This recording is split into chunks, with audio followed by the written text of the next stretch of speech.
Porém, também muitas pessoas têm interesse, vamos dizer, na arte da leitura.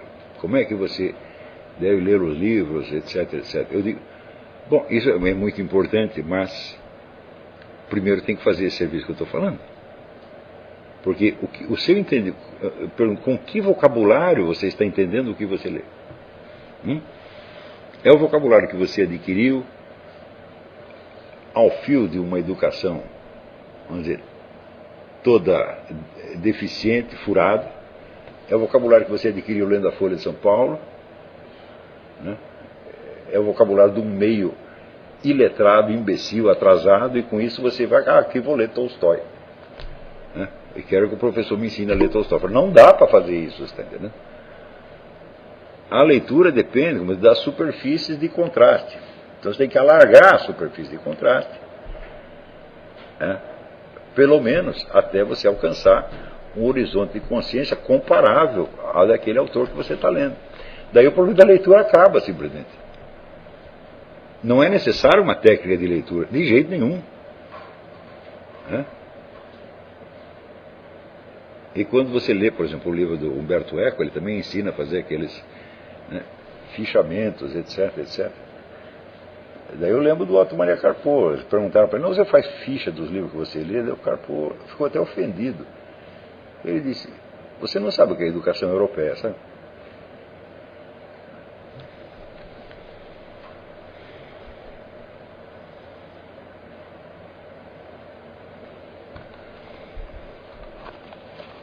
E como é que você vai pedir fichamento de leitura para um negro que praticamente tem a obra de cor na cabeça?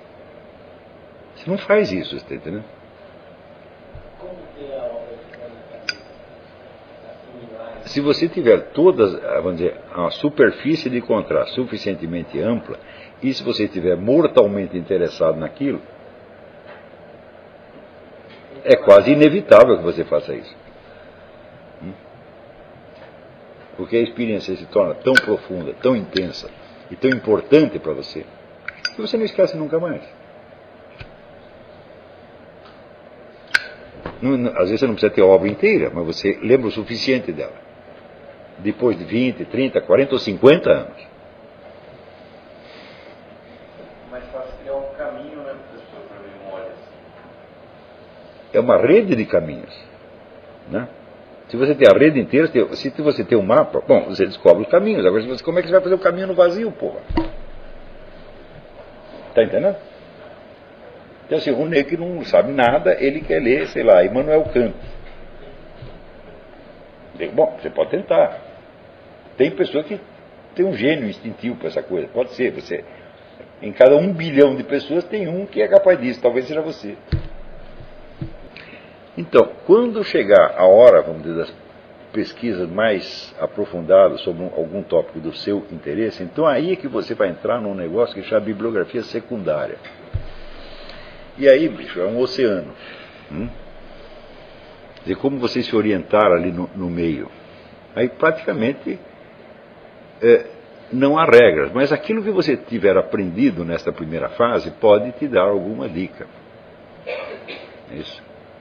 Quer dizer, é claro que uma boa pista são aqueles estudos que são citados em outros estudos. Mas essa pista às vezes pode ser enganosa. Por quê? Porque você pode perder de vista alguma coisa preciosa na qual, por coincidência, ninguém prestou atenção. Tá certo? Então, eu acho que na pesquisa das fontes secundárias, você depende eminentemente da sorte. E você dependerá também de uma outra coisa, que é a capacidade de leitura rápida. Mas você vê, como é que funciona isso? Eu digo, bom, se no começo eu disse que você tem aqueles 3 níveis, quer dizer, tem os conhecimentos que são estruturais, que vão se incorporar na sua personalidade e se transformar, como dizem, órgãos de percepção. Não é isso? Por exemplo, eu acho que tudo aquilo que eu expliquei para vocês são coisas que para mim já se tornaram realmente órgãos de percepção. Eu percebo as coisas assim. Né? Não são uma coisa que eu preciso pensar para fazer. Eu estou fazendo, naturalmente. Às vezes aquilo é tão fácil de fazer que se torna difícil de explicar. Né? Então, aquilo que se incorporou na sua natureza, que se torna natural, já é por assim, quase automático. Então você não sabe explicar como você faz, você sabe fazer. Tá certo? Então é claro que aqueles estudos que você perceber que valem a pena de ser transformados em elementos permanentes estruturais, você deve consagrar muitos anos e sempre voltar a eles. Por exemplo, o bom e velho Aristóteles, ou a Bíblia, sempre você vai voltar. Sempre, sempre, sempre, sempre.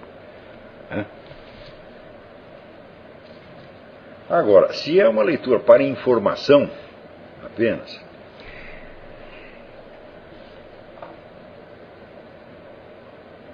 então, naturalmente, a sua leitura se torna mais rápida.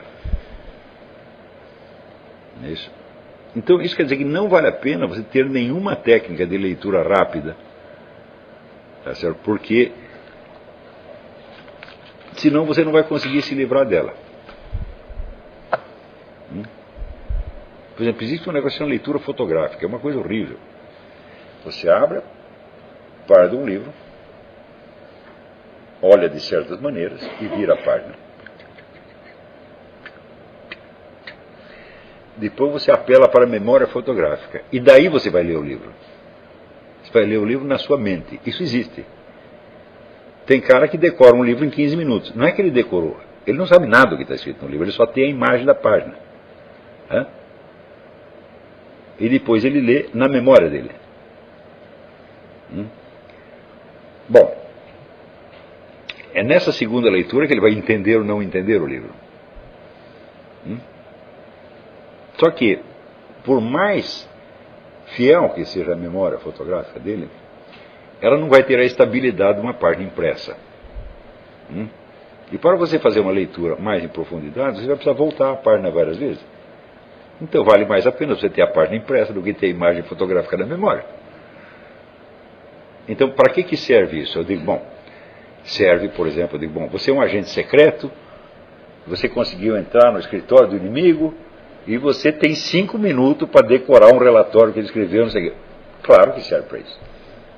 Porque você não tem que entender coisa nenhuma, você simplesmente tem que guardar aquilo na memória e depois chegar para o seu chefe e dizer, o que está escrito lá é assim, plá, plá, plá, plá, plá, plá. É uma técnica, ela serve para algumas coisas. Ela pode nos ajudar, eu digo, depende. Se for alguma pesquisa na qual você precisa um volume enorme de informações, de valor relativamente pequeno, cada uma, talvez isso sirva. Mas eu acho que geralmente não é esse o caso. Mesmo quando a gente precisa de um grande volume de informações, em geral são informações qualificadas, quer dizer, você não vai estar lidando apenas, vamos dizer, com fatos brutos. Por exemplo, se você vai ler a bibliografia secundária, sei lá, sobre Platão,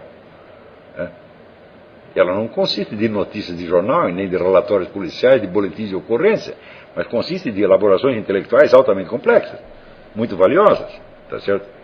Então, não adianta você ter imagem fotográfica, tudo isso na cabeça. Por exemplo, se você lê um estudo qualquer, sobre, sei lá, o conceito de tal coisa em Platão, você não vai precisar guardar o estudo inteiro na cabeça. Você vai pegar uma ou duas ideias centrais, fundamentais, que podem te ajudar. Pronto, acabou. Então, esta técnica da leitura fotográfica não será muito útil. Tá certo? E a tal da leitura dinâmica. Bom, a leitura dinâmica se baseia na ideia de uma leitura exclusivamente visual, onde você não repete os sons. Eu digo, mas eu vou ler Shakespeare se ouvir os sons?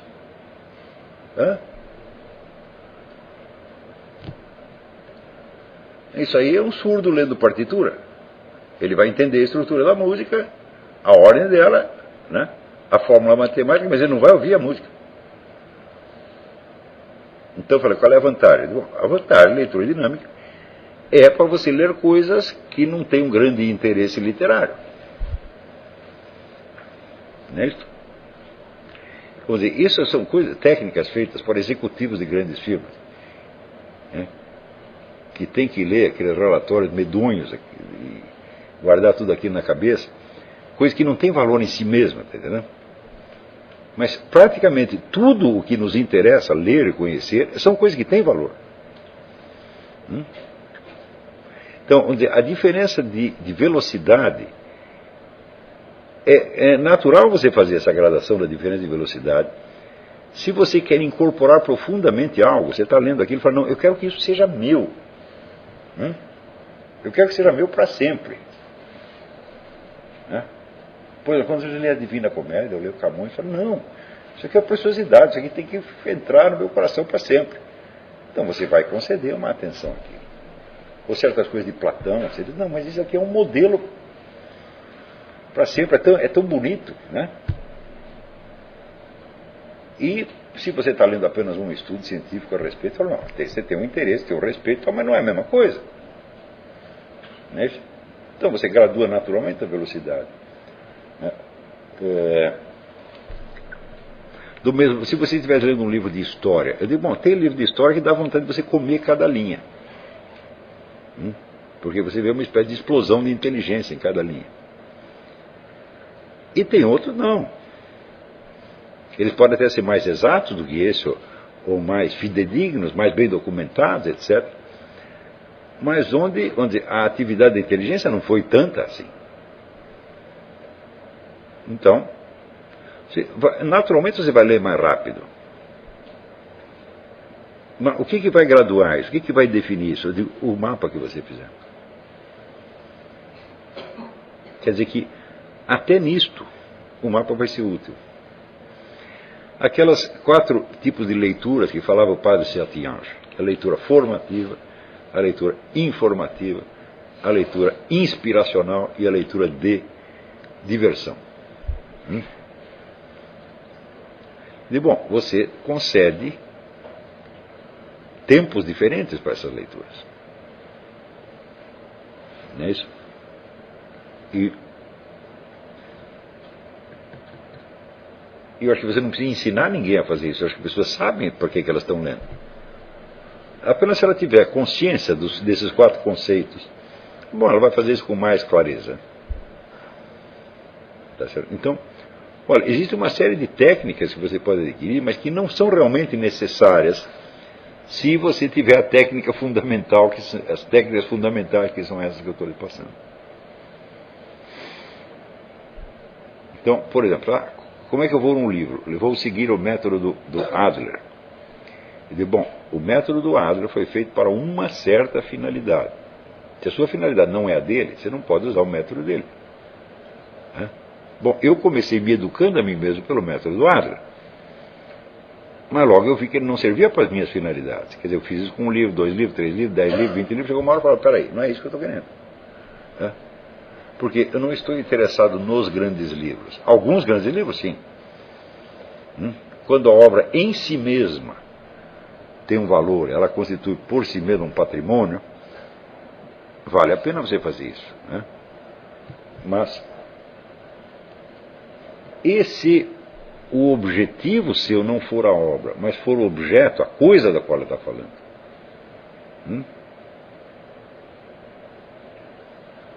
Daí já não funciona tanto. Entendeu? Quer dizer, o método Adler se foca muito no texto, no livro como tal. Para você aprender a discutir o quê? Você lê os grandes livros para discutir os grandes livros. Não é isso? Claro que dali você vai tirar uma série de conceitos que você pode aplicar para outras coisas também.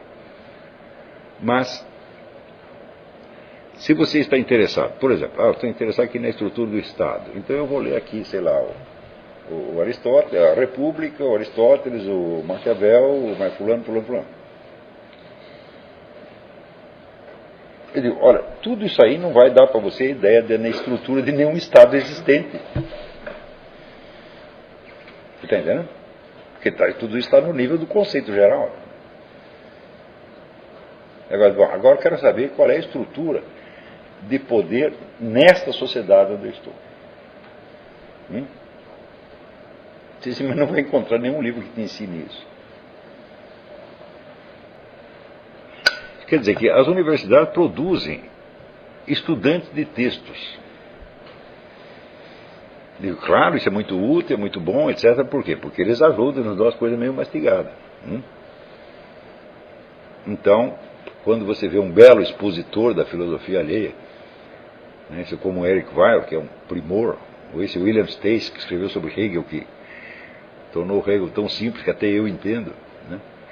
Então, que até ele mesmo entendeu. Então, tudo isso é admirável. Mas, em primeiro lugar, esses caras que fazem estudos aprofundados, eles não, em geral, não estão tentando tornar esses autores mais inteligíveis para terceiros. Eles estão tentando aquecer o debate acadêmico interno entre especialistas. Isto pode ter ou pode não ter uma importância cultural geral. Às vezes tem, às vezes não tem. Dependendo do que? Da retaguarda mental do indivíduo. Conforme ele esteja consciente desse mapa maior, ou ele seja apenas como se diz, um burocrata da filosofia.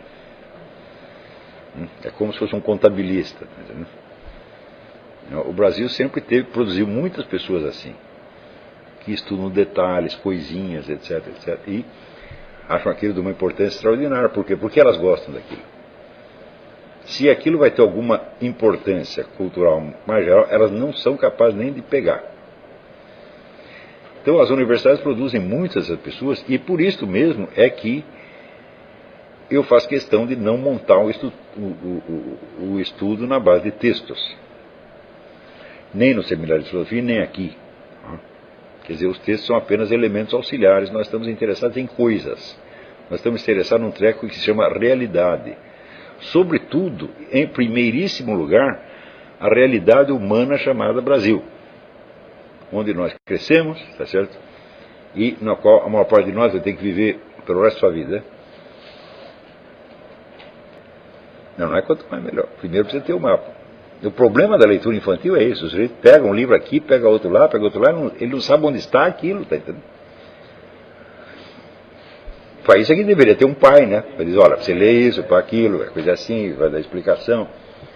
Quer dizer, não pode soltar o garoto na biblioteca e falar, por isso pode dar certo, pode dar errado. É assim, é tiro no escuro. Né? Então, quer dizer, primeiro construir a estrutura, vamos dizer, do universo cultural que você pretende adquirir. Vamos dizer, se existisse uma universidade, você quando pisasse lá dentro, você já entrava dentro dessa estrutura. Você não precisava ter tudo dentro da sua cabeça, mas como não existe, nós temos que ter a nossa universidade portátil. E é isto que eu chamei de autoeducação. Então você vê que coisa incrível, né, que no Brasil é só por este meio que você pode adquirir uma verdadeira educação universitária.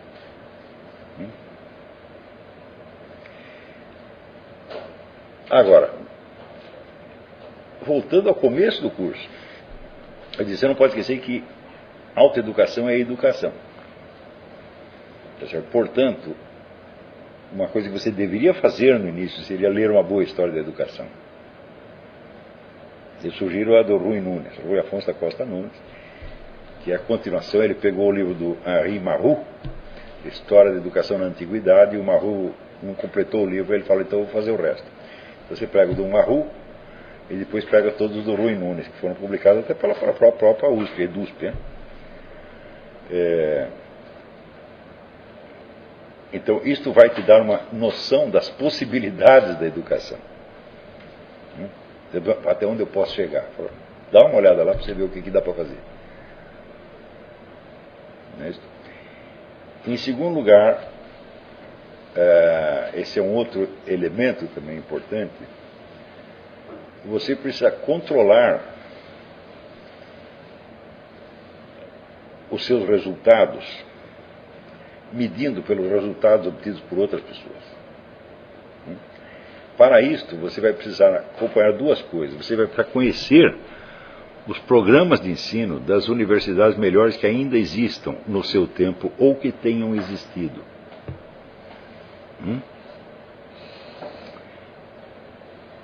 E você vê se o que você está fazendo está à altura da discussão que eles estão travando naquele momento. Para isso você precisa da bibliografia secundária, evidentemente.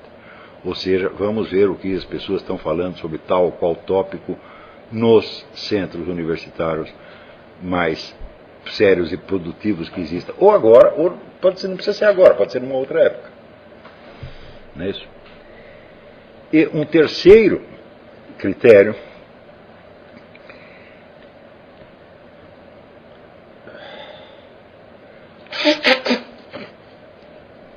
é você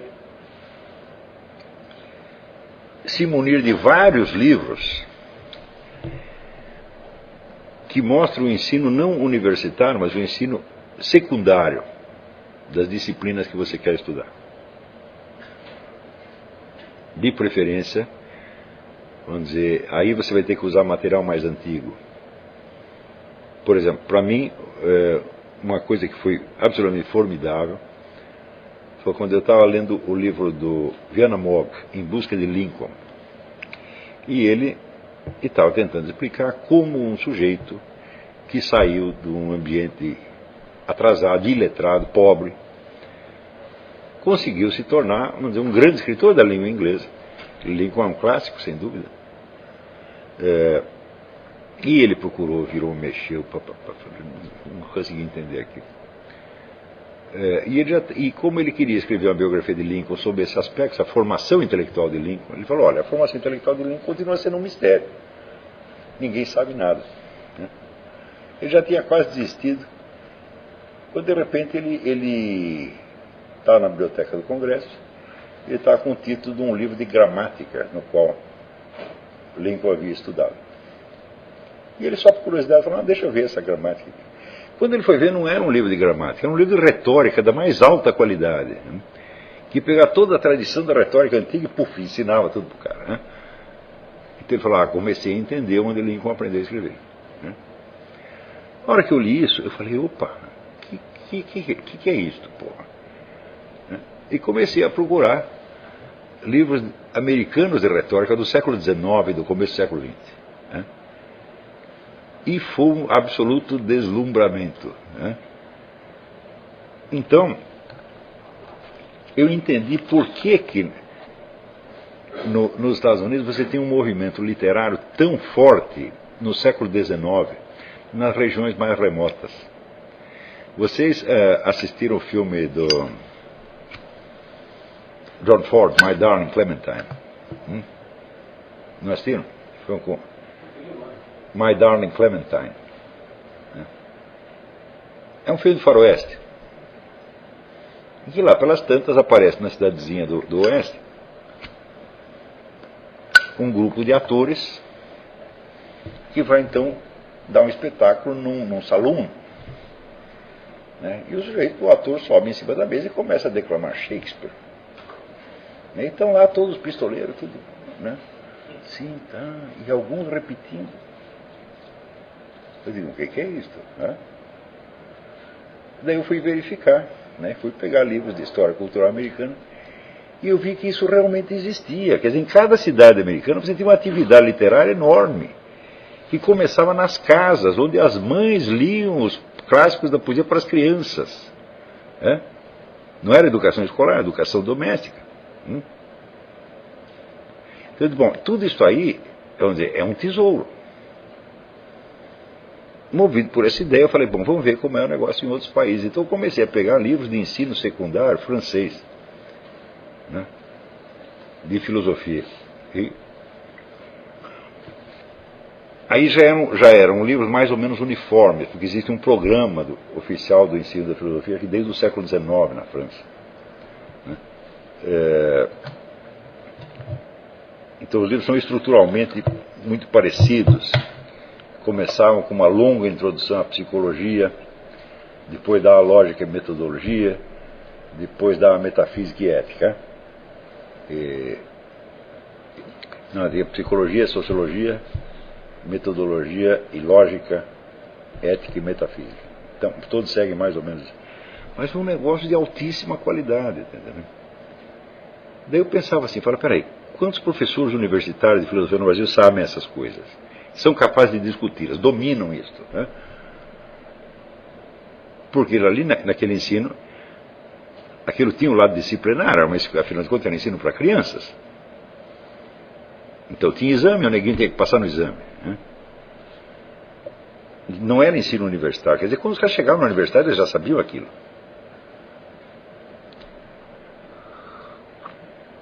Então isso faz uma diferença brutal. Daí depois eu li o seguinte, que quando teve o concurso para provimento de cátedra de filosofia no Brasil, a primeira cátedra que foi na USP, o sujeito que ganhou o concurso era o João Cruz Costa. E o João Cruz Costa usava no seu ensino o Manual de Filosofia do Armand Cuvillier, que era um livro para a escola secundária.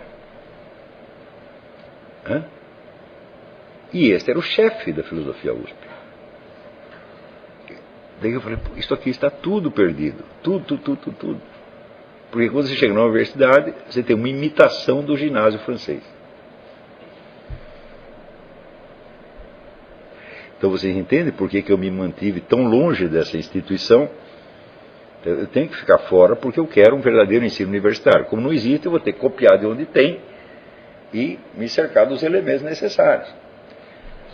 E quando falhava, quando não encontrava os elementos, fala, bom, então resta a última esperança. Você procura alguém que sabe, você pergunta.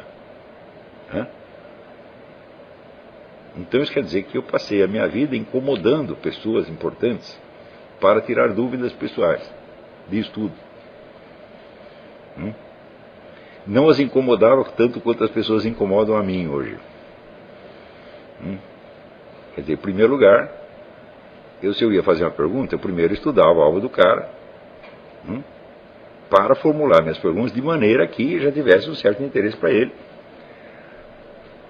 E que eu pudesse aproveitar ao máximo 2 minutos de informação que o cara me desse. Quer dizer, eu não ia escrever, por exemplo, sei lá, para o Martin Lings e perguntar que livros eu devo ler. Eu não vou fazer isso. As pessoas fazem isso comigo. Elas não sabem que isso é falta de educação. Então, estão inocentes, de certo modo. Mas que é sacanagem, subjetivamente é inocente, mas objetivamente é sacanagem. Então, eu vou perguntar ao cara algo que só ele saiba, que seja difícil de saber em outro lugar, e que seja pertinente ao que ele está fazendo. Não é isso? Então eu tive muitos conselheiros ao longo da vida. Da maior parte eu nunca vi, só conheci por carta. Né? Mas isto é a última, vamos dizer, a última esperança.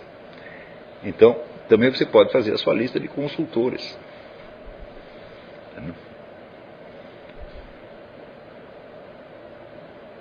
É importante ter isso, mas é importante não gastar os consultores com perguntas que você poderia responder você mesmo, ou que não precisa uma pessoa de grosso calibre para responder.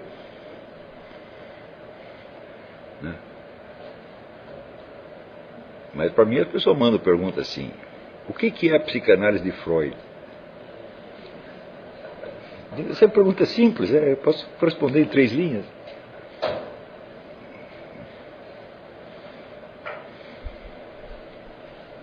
Ou o que você acha de Isaac Newton? Quer dizer, as perguntas são disformes e elas revelam o caos cultural brasileiro. Quer dizer, você perguntar, um minutinho só, fazer perguntas para pessoas mais experientes é uma coisa normal no mundo inteiro, sempre foi. Mas você não saber que perguntas você deve fazer, você fazer perguntas elementares, coisa de ensino ginasial, sei lá, escreve uma carta para Albert Einstein e diz: professor, o que é um paralelogramo de forças? O que são coordenadas cartesianas? Não é bonito isso aí? Então, isso acontece no Brasil. Quer dizer que é a deformação da mente. O pessoal não tem formação nenhuma, não tem educação alguma, eles não sabem onde estão. Então, por exemplo, não se preocupar com dinheiro jamais. Nunca. Se você precisa de dinheiro, você tem que fazer algo para você ganhar dinheiro. Mas, qualquer tonalidade emocional que você põe na coisa só vai atrapalhar. Quer dizer, o dinheiro é um problema, uma equação matemática, né? Débito e crédito. Como é que você vai se emocionar com uma porcaria dessa? E o pior é que é sempre emoção negativa. Quando você não tem dinheiro, você está deprimido porque não tem dinheiro. Quando você ganha dinheiro, você está deprimido, você está com medo de perder. Fala, pô, a gente nunca tem uma satisfação com essa porcaria? Entendeu? Você vai ter satisfação quando você entender que o dinheiro é um problema matemático, que deve ser resolvido matematicamente. Olha, se eu preciso de dinheiro, então eu preciso fazer algo para ganhar dinheiro. O que eu posso fazer para ganhar o dinheiro? Por exemplo, você dedicar um tempo da sua vida para você fazer no dinheiro.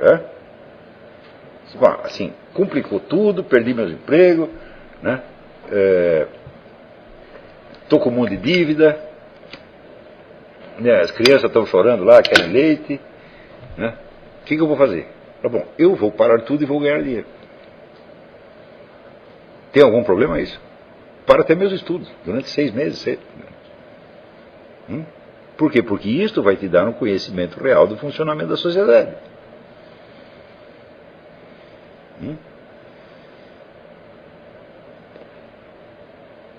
Bom, como é que você faz para levantar uma situação econômica quando tudo falhou? Quais são os recursos que você tem? O primeiro recurso é o seguinte: você tem que ter uma rede de amigos. Se você não tiver, você está lascado. Segundo, você precisa convencer os amigos a te ajudar. Ou seja, te empresta dinheiro, arruma um emprego, ou tem uma ideia para você. Porque sozinho ninguém sai dessa encrenca.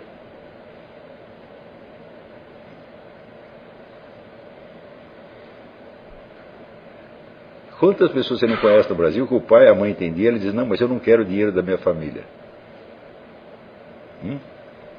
Você conhece uma coisa mais imbecil do que essa?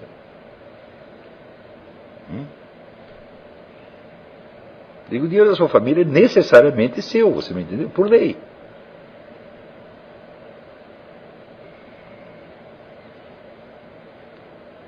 Ou aquele cara assim, que ele é rico, mas ele diz, não, meu filho tem que arrumar um emprego e ganhar o dinheiro por si mesmo. Eu digo, sim, ele vai tomar o emprego do pobre, porra, que sacanagem, em vez de você dar o dinheiro para ele, você faz ele ocupar a vaga que podia ser de um pobre. Quer dizer, é uma ideia negativa. Quer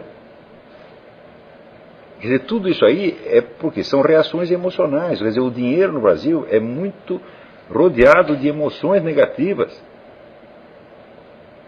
É muito fetichista o negócio, tá vendo? E para uma vida de estudo, isso aí é letal. Se você ficou sem dinheiro, você tem que levantar a situação econômica, ótimo. Isso é muito bom. Está na hora de você provar que você é um homem e você é capaz de sustentar uma família. Porra. É uma grande honra para você acontecer isso. Não tenha medo disso, não.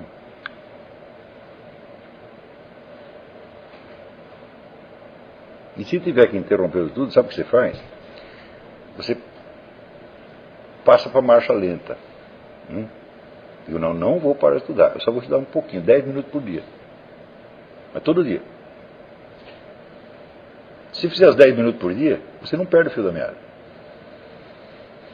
Então, veja, Aristóteles dizia o seguinte, a inteligência deve ser exercida com moderação. Então, quer dizer, você tem um tempo do dia que você produz. O resto é tempo perdido.